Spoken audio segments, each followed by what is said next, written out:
Welcome to AFCRDTV. I'm here at Hayden Road. We thought we'd give you a little bit of a tour of the ground before tomorrow night's first friendly against Kings Lynn.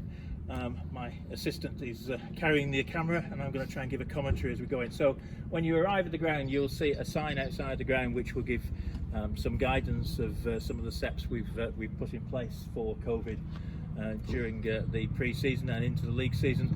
There'll be queues outside, obviously, which will be marshalled by the stewards. Please keep a 1 metre plus social distancing whilst you're in the queue, and you will be asked to have a temperature check before you come in the ground, although we're not going to record that temperature check. It's just a precaution and to give some solace to also fans coming to the ground that we are doing our best to protect them.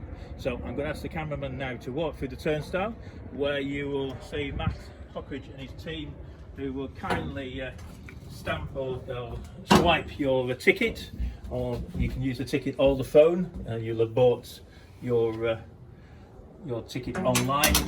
There will be, as you see around the ground, some hand sanitizer. Please do that before you come in the ground and use the hand sanitizer stations. You'll see on the floor we've marked some arrows. We're going to have a one-way system into Hayden Road. You'll come down. There'll be no programs or raffle tickets for the first few games. We're going to work on a solution for that. Please come down your one-way system. Please turn right down towards the peak of the bank. It's a one-way system around the ground.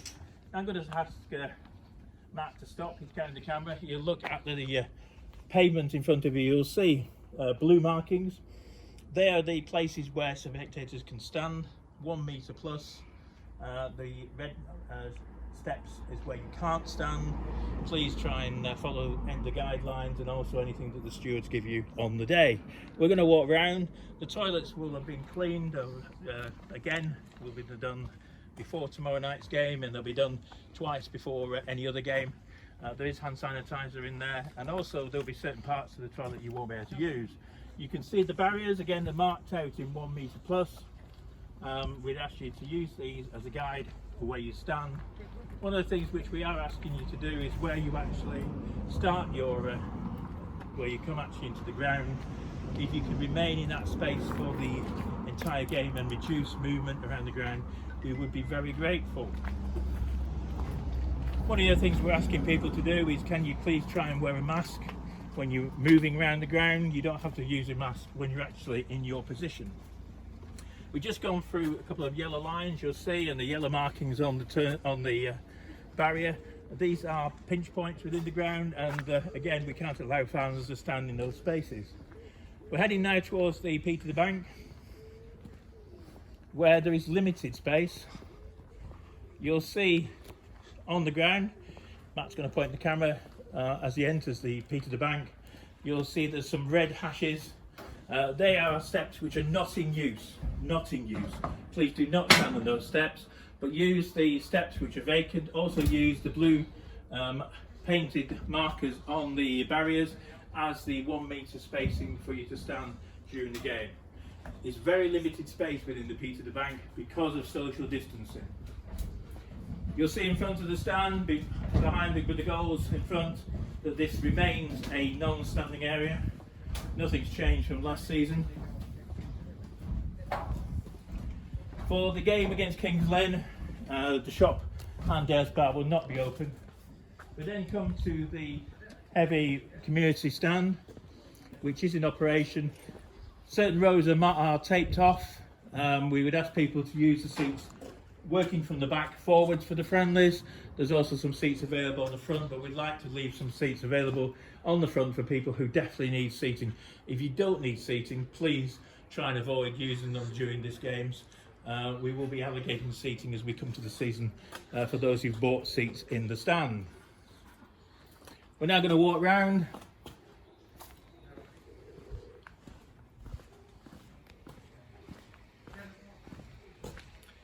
And we come to the corner where there will be some fencing on the right, which won't be in place for tomorrow night, but it will be in place during September. Again, you can see there's some blue markings there on the floor with the arrow there showing you the direction. Please use the direction. We are having a one-way system, very, very important. Again, we've got spacings here at the back, as you can see on the floor as we walk around the cricket ground side. with markings on the front of the railings where you can stand.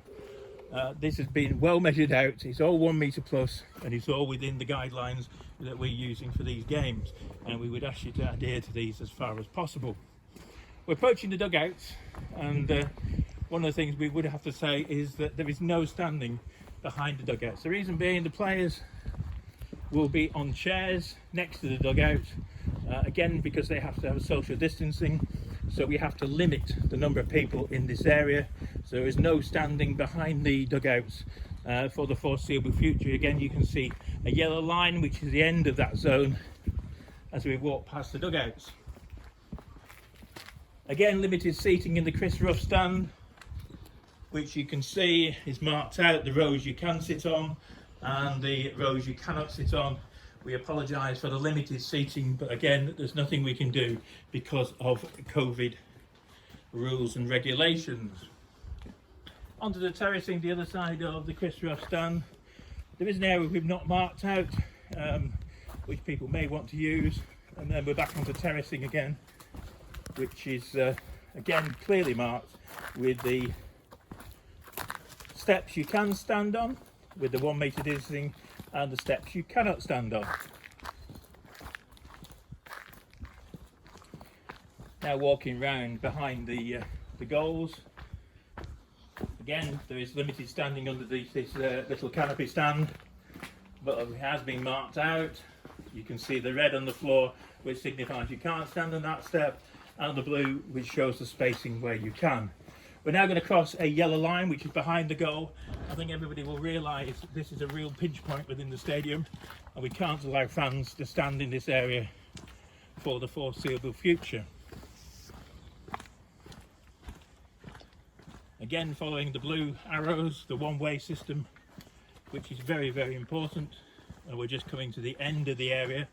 As you can see, the yellow line facing us as we come to it, that's the end of the zone where there's no spectators. And then again, we've got terracing, lots of space in this area around about the bar and the other turnstile. There is lots of space for spectators on these steps. We've marked the steps where you can stand and the steps where you can't stand, and of course you can stand on the barrier, well, not literally on the barrier, but behind the barrier where the blue markings are. Again, lots of terracing space here for spectators to be able to stand in.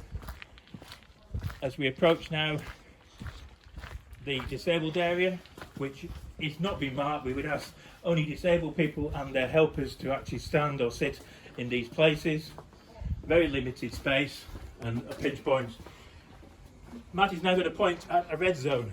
We're approaching the tunnel. This is the red zone. Nobody other than the designated people can stand in or be in this area. Only players, management and approved officials of the club. It's a no-go area, but it is a walkway. We do allow people to walk through the red zone when the tunnel is open, but please vacate the area as soon as you can. Follow the one-way system. Don't forget, when you come in through the turnstiles, turn right, follow the arrows, and we'll hope everybody enjoys their game tomorrow.